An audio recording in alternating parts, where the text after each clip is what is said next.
Hi, welcome to my channel. If you like my videos, subscribe my channel, comment my videos and share my videos among your children and friends. ఈ video లెసన్లో 9 గ్రహాస్ for 10 on 10 9 గ్రహాలు 10 on 10 సాధించడానికి ఎలా ఉపయోగపడతాయో తెలుసుకుందాం. So 9 rules for 10 on 10. ఈ మధ్యకాలంలో ఏ పిల్లల్ని చూసినా కూడా 10 on 10 సాధించడమే తమ లక్ష్యం అని ప్రకటిస్తూ ఉన్నారు. కానీ ఆచరణ విషయానికి వచ్చేసరికి ఫలితాలు అలా ఉండడం లేదు.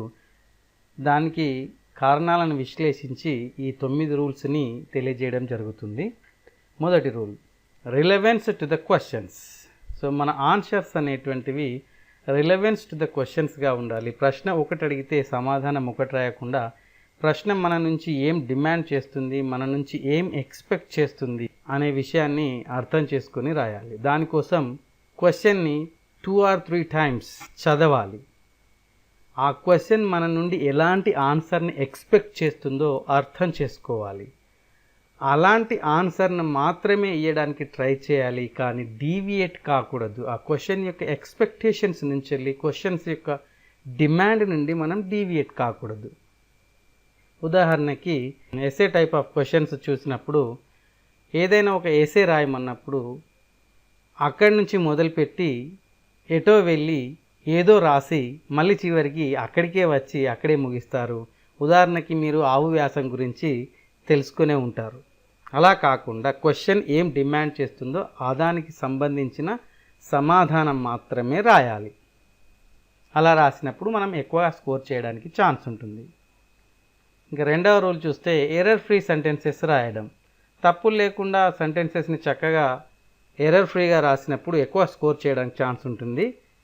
సో ఒకసారి మనం సమాధానం రాయడానికి ముందే రఫ్ వర్క్ యూజ్ చేసుకుంటే చాలా మంచిది. ఒకవేళ రఫ్ వర్క్ యూజ్ చేసుకునేంత సమయం లేదు అని అనుకున్నప్పుడు ఆన్సర్ స్ట్రైట్ అవే రాసిన తర్వాత ఒకసారి వెరిఫై చేసుకొని ఏమైనా ఎర్రర్స్ ఉంటే వాటిని మళ్ళీ మాడిఫై చేయడం మంచిది. చక్కగా ఎర్రర్ ఫ్రీ సెంటెన్సెస్ రాయడం మీ యొక్క సామర్థ్యం అయినట్లయితే ఆటోమేటిక్గా మీరు ఎక్కువ స్కోర్ చేయడానికి ఛాన్స్ ఉంటుంది. ఏ విధంగా అయితే పేపర్ దిద్దేటప్పుడు ఒకసారి మీ స్కూల్లో మీకు ఇచ్చినటువంటి ఆన్సర్ షీట్ని దిద్దిన తర్వాత ఇచ్చినటువంటి ఆన్సర్ షీట్ని గమనిస్తే టీచర్స్ ఎక్కడైతే తప్పు జరిగిందో అక్కడ రెడ్ మార్క్తో అండర్లైన్ చేయడం కానీ, సర్కిల్ చేయడం కానీ, స్ట్రైక్అవుట్ చేయడం కానీ చేస్తుంటారు. అవి అలా ఎందుకు చేశారో ఒకసారి గమనించుకుంటే మీకు అర్థమవుతుంది. అక్కడ మీరు ఏదో ఎర్రర్ చేశారు అని అర్థం. కాబట్టి ఎర్రర్ ఫ్రీ సెంటెన్సెస్ రాసినప్పుడు అలాంటి మార్క్స్ ఎక్కువగా కనపడవు మన ఆన్సర్లో. దాని ద్వారా ఎక్కువగా స్కోర్ చేయడానికి ఛాన్స్ ఉంటుంది. Third rule, punctuation and spelling. చాలా కామన్గా మీ ఆన్సర్ స్క్రిప్ట్లో కనపడేటువంటి error punctuation and spelling. Capitalisation చేయకపోవడం, comma, full stop, colon, semicolon, question mark ఇట్లాంటివి ఉపయోగించకపోవడం, వదిలేయడం ద్వారా కొన్ని మార్క్స్ మీరు కోల్పోయే ప్రమాదం ఉంటుంది. కాబట్టి క్యాపిటలైజేషన్, పంక్చువేషన్ మార్క్స్ ఉపయోగించారా లేదా, స్పెల్లింగ్ ఎర్రర్ ఫ్రీగా రాశారా లేదా అని 1-2 సార్లు వెరిఫై చేసుకోవడం మంచిది. Fourth rule, format, layout and design. So మీరు Telugu, Hindi, English, social studies ఈ సబ్జెక్ట్స్ తీసుకున్నప్పుడు కొన్ని సమాధానాలని ప్రిస్క్రైబ్డ్ ఫార్మాట్లో రాయాల్సి ఉంటుంది. ఉదాహరణకి లెటర్ తీసుకుంటే తెలుగు అయినా, హిందీ అయినా, ఇంగ్లీష్ అయినా, ఈవెన్ సోషల్ స్టడీస్లో కూడా మీరు లెటర్ రాయాల్సి ఉంటుంది. అలాంటి సందర్భంలో లెటర్కు ఉండాల్సినటువంటి లేఅవుట్ ఫార్మాట్లో మాత్రమే ఆ సమాధానం రాయాలి. అలా కాకుండా ఒక చోట రాయాల్సిన విషయాన్ని మరో చోట రాయడం ద్వారా ఆ లేఅవుట్ని, ఫార్మాట్ని, డిజైన్ని మీరు మిస్ చేసినట్టుగా అవుతుంది. దాని ద్వారా మార్క్స్ తగ్గే అవకాశం ఉంటుంది. కాబట్టి ఇలాంటి లేఅవుట్ ఉన్నటువంటి, ఫార్మాట్ ఉన్నటువంటి, డిజైన్ ఉన్నటువంటి క్వశ్చన్స్కి సంబంధించిన సమాధానాలను ముందే ప్రాక్టీస్ చేయడం ద్వారా చక్కగా రాయవచ్చు, ఎక్కువగా స్కోర్ చేయవచ్చు. Fifth rule, brevity and accuracy. So brevity అంటే తక్కువ పదాల్లో ఎక్కువ అర్థాన్ని ఇచ్చేలాగా రాయడం. అక్యురసీ అంటే ఖచ్చితంగా ఏదైతే చెప్పాలో అది మాత్రమే చెప్పడం అక్యురసీ. ఉదాహరణకి మల్టిపుల్ చాయిస్ క్వశ్చన్ ఉంది, దానికి ఆన్సర్ బి అనుకుందాం, బి మాత్రమే రాయాలి, అది accuracy. Fill in the blanks ఉన్నాయి క్వశ్చన్స్, ఆ బ్లాంక్లో ఒక వర్డ్ మాత్రమే బెస్ట్ ఫిక్స్ అవుతుంది, ఆ వర్డ్ని మాత్రమే రాయడం. ఆ వర్డ్కి డెరివేషన్స్ ఎన్నో ఉంటాయి, కానీ ఆ డెరివేషన్స్ అన్నీ కాకుండా ఆ వర్డ్ మాత్రమే రాయడం అక్యురసీ. అలాగే బ్రెవిటీ విషయానికి వస్తే షార్ట్ ఆన్సర్ క్వశ్చన్స్ చూసుకున్నప్పుడు చాలా తక్కువ సమాచారంతో ఎక్కువ అర్థాన్ని ఇచ్చేలాగా రాయగలగాలి. ఇంగ్లీష్ తీసుకున్నట్లయితే పోస్టర్ కానీ ఇన్విటేషన్ కానీ రాసేటప్పుడు కొన్ని రకాల స్లోగన్స్ ఉపయోగించాల్సి ఉంటుంది. స్లోగన్ చూస్తే చాలా తక్కువ పదాలు ఉంటాయి, ఎక్కువ అర్థాన్ని ఇస్తాయి, అవి షార్ట్ అండ్ స్వీట్. సో మన ఆన్సర్ స్క్రిప్ట్ ఎక్కడైనా అవసరమైనప్పుడు బ్రెవిటీ లాంగ్వేజ్ యూజ్ చేయాలి అండ్ అక్యురేట్ ఆన్సర్స్ రాయడానికి ప్రయత్నం చేయాలి. 6th rule, cohesive devices. ఈ కోహెసివ్ డివైజెస్ అనేటువంటివి లింకర్స్ కావచ్చు, కనెక్టర్స్ కావచ్చు. మనం ఆన్సర్ రాస్తూ ఉన్నప్పుడు ఒక వాక్యానికి ఇంకో వాక్యానికి కనెక్ట్ చేసినప్పుడు, కనెక్టివిటీ ఉన్నప్పుడు ఇలా కనెక్టర్స్ని కానీ లింకర్స్ని కానీ ఉపయోగించాలి. Consequently, although, though, yet, after, however, but, until, because, before, after, later, ago ఇలాంటి కనెక్టర్స్, లింకర్స్, కోహెసివ్ డివైజెస్ సెంటెన్స్కి సెంటెన్స్ని కనెక్ట్ చేయడానికి లేదా పారాగ్రాఫ్ని కనెక్ట్ చేయడానికి కూడా ఉపయోగిస్తాం. ఇలా ఉపయోగించడం వల్ల మన సెంటెన్సెస్ ఎగ్జాక్ట్గా, అక్యురేట్గా, అట్రాక్టివ్గా, ఇన్స్పైరింగ్గా ఉంటాయి. 7th rule, organizing answer sheet. So మన ఆన్సర్ షీట్ని ఎలా ఆర్గనైజ్ చేస్తున్నాం, ఎంత అట్రాక్టివ్గా ఆర్గనైజ్ చేస్తున్నాం అనే విషయాన్ని దృష్టిలో పెట్టుకోవాలి. అందులో ఫస్ట్ వన్ మార్జిన్. మార్జిన్ లేకుండా ఆన్సర్ షీట్ ఉండకూడదు. మార్జిన్ యొక్క ఉపయోగం ఏమి అనుకుంటే, మార్జిన్ ఉండడం వల్ల మనం రాసేటువంటి సమాధానం జిగ్జాగ్గా కాకుండా ఒక క్రమ పద్ధతిలో కనిపిస్తుంది. సో మార్జిన్ లేకుండానే ఆ క్రమ పద్ధతిలో నీవు సమాధానం రాయగలిగితే ఓకే, మార్జిన్ అవసరం లేదు. కానీ అలా రాయడం ఎంతమందికి సాధ్యం? కాబట్టి మార్జిన్ అనేది ఖచ్చితంగా ఉండాలి. ఈ మార్జిన్ అనేది ఎందుకోసం ఉండాలి అని అంటే, నెక్స్ట్ మీ ఆన్సర్స్ ఎవాల్యుయేట్ చేస్తూ ఉన్నప్పుడు దానికి సంబంధించినటువంటి మార్క్స్ అవార్డ్ చేయడం విషయంలో మార్జిన్ ఎగ్జామినర్కి ఉపయోగపడుతుంది. కాబట్టి మార్జిన్ అనేది తప్పకుండా 4 వైపులా ఉండేలా చూసుకోవాలి. Paragraph indent. మీరు టెక్స్ట్ బుక్లో ఏ లెసన్ అయినా చూడండి, ఏ సబ్జెక్ట్ అయినా చూడండి, ప్రతి పారాగ్రాఫ్ ఒక పర్టిక్యులర్ మేనర్లో ఉంటుంది. So first sentence of the paragraph చూసినప్పుడు కాస్త జరిగి 2-3 పదాలు జరిగి ఫస్ట్ లైన్ ఉంటుంది.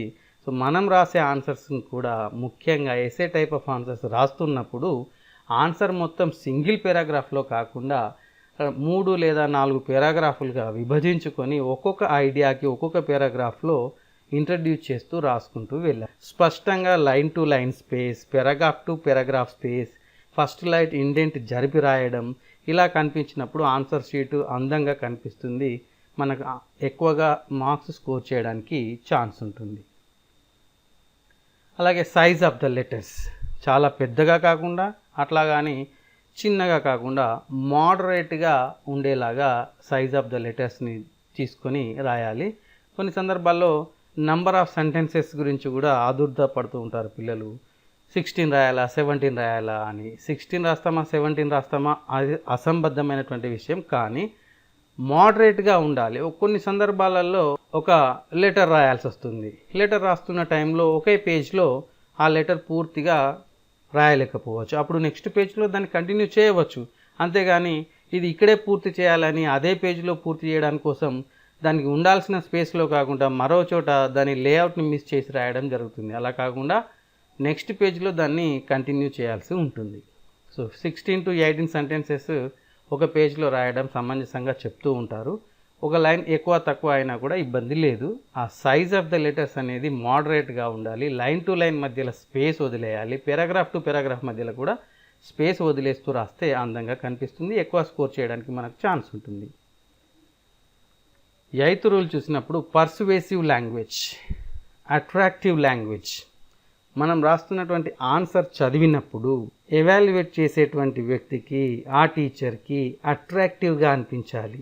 ఈ క్వశ్చన్కి ఎగ్జాక్ట్ ఆన్సర్ రాశాడు, సూటబుల్ ఆన్సర్ రాశాడు అని అనిపించాలి. మనం ఉపయోగించే వొకాబులరీ కావచ్చు, ఉపయోగించే డిఫరెంట్ టైప్స్ ఆఫ్ సెంటెన్సెస్ కావచ్చు, అవి అతన్ని కదిలించేలాగా ఉండాలి. మన ఆన్సర్ స్క్రిప్ట్ ఎవరైతే చదువుతున్నారో ఆయనని అట్రాక్ట్ చేసేలా ఉండాలి, ఆయనను ఒప్పించేలాగా ఉండాలి. ఉదాహరణకి కొన్ని రకాల ప్రశ్నలకి ఎక్కువ సమాధానాలు రాసే అవకాశం ఉంటుంది. అవును అని రాయవచ్చు, లేదా కాదు అని కూడా రాయవచ్చు. దీన్ని నువ్వు సమర్థిస్తున్నావా అనే ప్రశ్న వచ్చిందనుకోండి ఒక విషయాన్ని, అప్పుడు మీరు అవును సమర్థిస్తున్నాను అని రాయవచ్చు. కానీ ఎందుకు సమర్థిస్తున్నావో సపోర్టింగ్ ఇన్ఫర్మేషన్ ఇవ్వాల్సి ఉంటుంది. లేదు నేను సమర్థించడం లేదు అని రాసావనుకో, ఎందుకు సమర్థించడం లేదో సపోర్టివ్ మెటీరియల్ అందించాల్సి ఉంటుంది. సో అలా రాస్తూ ఉన్న క్రమంలో నువ్వు అవును అని రాసినా, కాదు అని రాసినా, నీవు ఇచ్చినటువంటి సమాచారం ఏదైతే ఉందో అది పర్సువేసివ్గా ఉండాలి, ఆయనను అట్రాక్ట్ చేసేలాగా ఉండాలి, ఆయన దాన్ని సమర్థించేలాగా, అంగీకరించేలాగా ఉండాలి. అలా రాయగలిగినప్పుడు మనం ఎక్కువగా స్కోర్ చేయడానికి అవకాశం ఉంటుంది. మరి దీనికోసం మనం చేయాల్సింది ఏంటి? ఎక్కువ డిఫరెంట్ కైండ్స్ ఆఫ్ సెంటెన్సెస్ని ఉపయోగించడం, బెస్ట్ వొకాబులరీని చూజ్ చేసుకోవడం ద్వారా పర్సువేసివ్గా రాయవచ్చు. అలాగే లింకర్స్ని, కనెక్టర్స్ని యూజ్ చేస్తూ పారాగ్రాఫ్ మేనర్లో డివైడ్ చేస్తూ రాయడం ద్వారా అట్రాక్ట్ చేసుకోవచ్చు.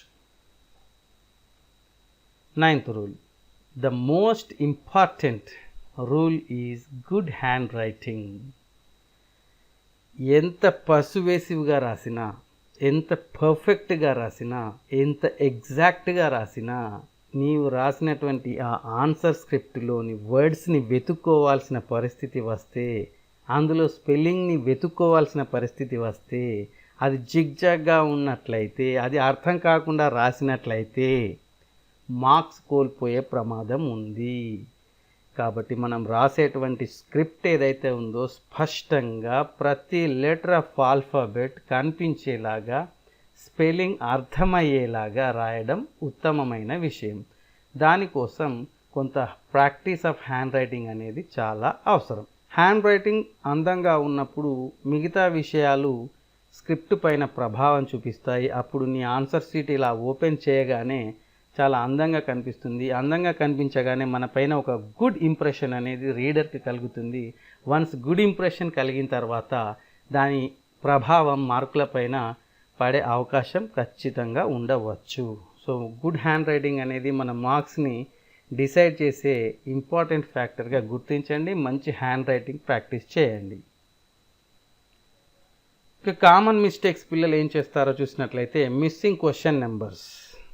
ఆన్సర్ స్క్రిప్ట్లో ఆన్సర్ రాస్తారు, కానీ దాని క్వశ్చన్ నెంబర్ని వదిలేస్తారు. మరి స్కూల్లో అయితే, కాలేజ్లో అయితే మీ టీచర్స్ కావచ్చు, మీ లెక్చరర్స్ కావచ్చు, మన పిల్లలే కదా అని క్వశ్చన్ నెంబర్ లేకున్నా ఆన్సర్ని యాక్సెప్ట్ చేయవచ్చు. బట్ వేరేస్ బోర్డ్ ఎగ్జామ్స్ రాసినప్పుడు మీకు ఆన్సర్ షీట్లో ఆన్సర్కి క్వశ్చన్ నెంబర్ లేనట్లయితే యాక్సెప్ట్ చేయబడదు, అది దిద్దబడదు. ఎందుకంటే దానికి క్వశ్చన్ నెంబర్ లేదు కాబట్టి అంతకుముందు సమాధానానికి కంటిన్యూషన్ అనుకొని దీన్ని చూసినప్పుడు ఇది ఇర్రిలెవెంట్గా ఉండడం వల్ల దానికి స్కోర్ తగ్గుతుంది. ఎట్ ద సేమ్ టైం ఇది ఇన్వాలిడ్ అవుతుంది. కాబట్టి క్వశ్చన్ నెంబర్ వేయడం తప్పకుండా చేయాలి, మర్చిపోకూడదు. ఇంకా చేసేది మిస్సింగ్ క్వశ్చన్స్. ఆదుర్దాలో, తొందరపాటులో చకచక రాస్తున్న క్రమంలో ఓ క్వశ్చన్ని వదిలేస్తారు, రాశామని అనుకుంటారు. తద్వారా మార్క్స్ కోల్పోయే ప్రమాదం ఉంటుంది.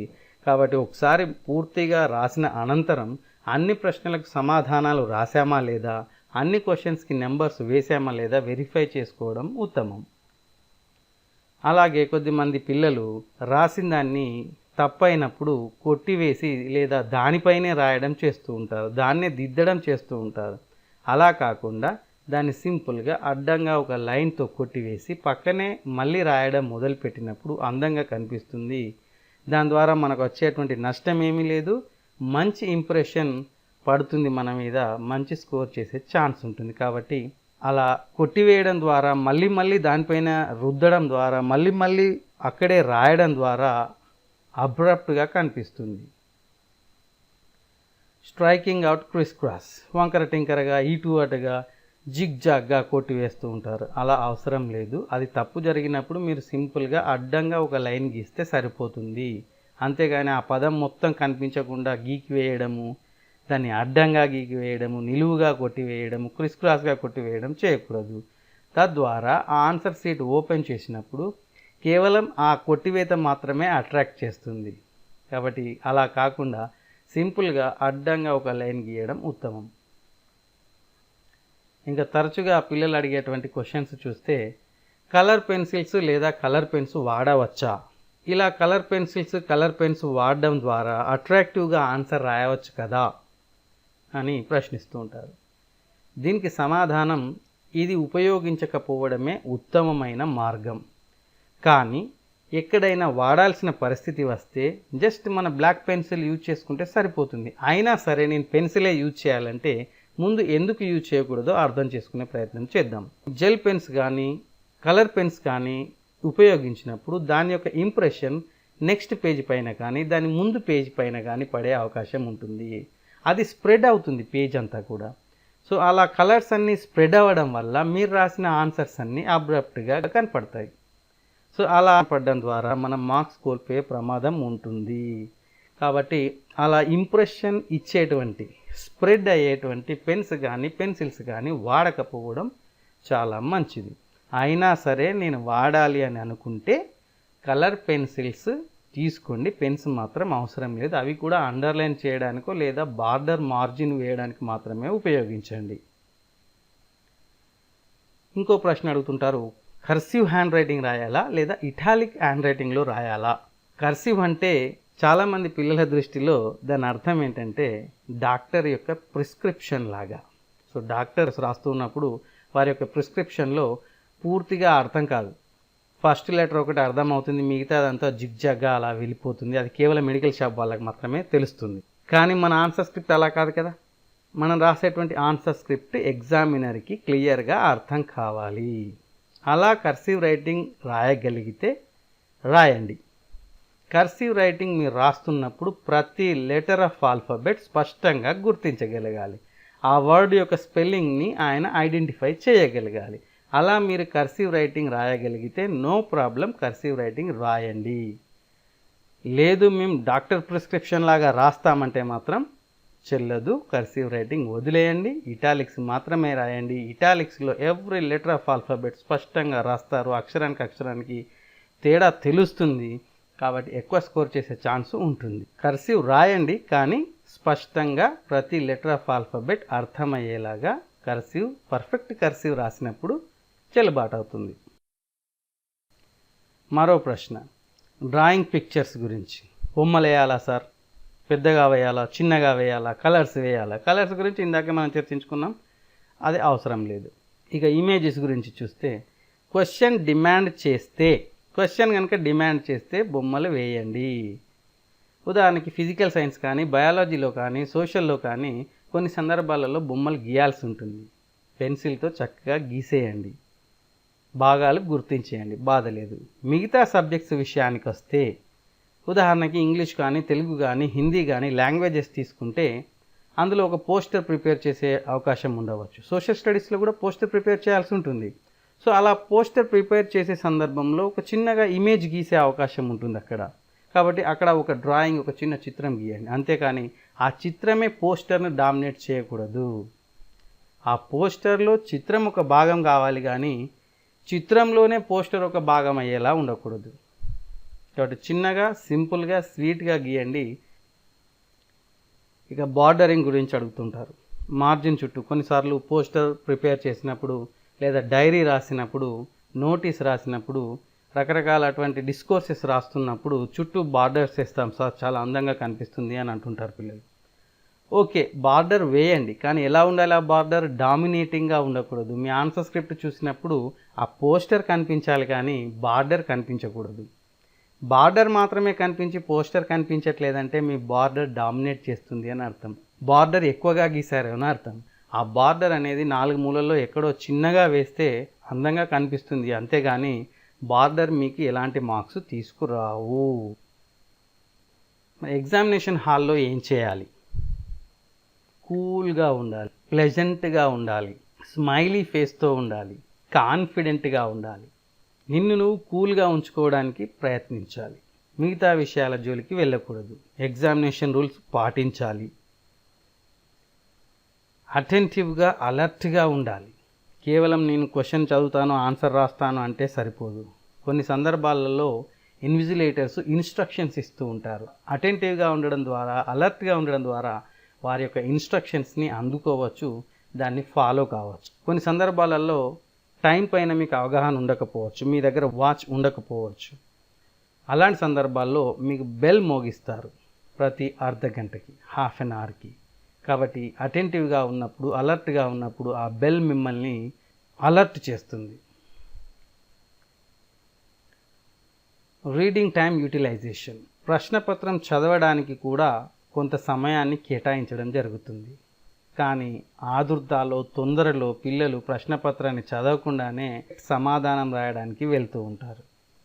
ఉదాహరణకి ఇంగ్లీష్ తీసుకుంటే 15 నిమిషాలు 15 minutes of time exclusively given for reading entire question paper. So మొత్తం ప్రశ్నపత్రం కనుక ఒకసారి లేదా 2 సార్లు చదివినప్పుడు మీకు ఓవరాల్ ఐడియా వస్తుంది. ఏ ప్యాసేజ్ ఎక్కడి నుంచి వచ్చింది, ఏ క్వశ్చన్ మన దగ్గర నుంచి ఏం డిమాండ్ చేస్తుంది, ఓవరాల్గా ఒక ఐడియా అనేది వస్తుంది. ఈ ఐడియా వచ్చిన తర్వాత మీరు ఒక చిన్న ప్లానింగ్ ద్వారా ఏది ముందు రాయాలి, ఏది వెనుక రాయాలనే ఆలోచన కలిగి ఉంటారు. తద్వారా మరోసారి మీరు ఎప్పుడైతే మొదలు పెడతారో సమాధానం రాయడానికి, అప్పుడు మళ్ళీ ప్రశ్నలు చదివినప్పుడు అవి మీకు కొత్తగా కాకుండా తెలిసినవిగా కనిపిస్తాయి. మీరు ఎప్పుడైతే ఒకసారి పూర్తిగా ప్రశ్నపత్రాన్ని 1-2 సార్లు చదువుతారో, మీరు సమాధానం రాయడానికి పోయినప్పుడు మొదటి ప్రశ్న, రెండో ప్రశ్న, మూడో ప్రశ్న ఏదో ఒక ప్రశ్న మీరు ఎంచుకొని రాస్తున్న సందర్భంలో ఆ ప్రశ్న చూడగానే అరే ఇది తెలిసినట్టుగానే ఉంది కదా, ఇది నాకు తెలిసిన ప్రశ్నే అనే ఫీల్ మీ లోపల వస్తుంది. తద్వారా మీరు మంచి ఆన్సర్ రాయడానికి అవకాశం ఉంటుంది. ప్రశ్నపత్రానికి పూర్తిగా సమాధానాలు రాసేశారు, అయిపోయింది, అయినా ఇంకా సమయం మిగిలింది అనుకోండి. దాన్ని దుర్వినియోగం చేయకుండా పూర్తిగా ప్రశ్నపత్రాన్ని చూసి దాంతో మీ ఆన్సర్ షీట్ని కంపేర్ చేసుకోవాలి.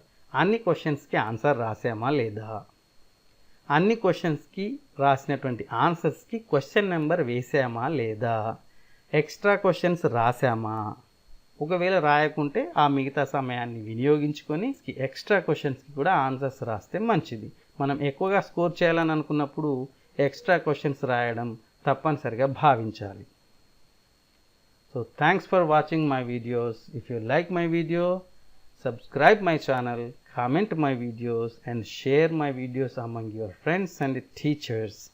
Thank you so much.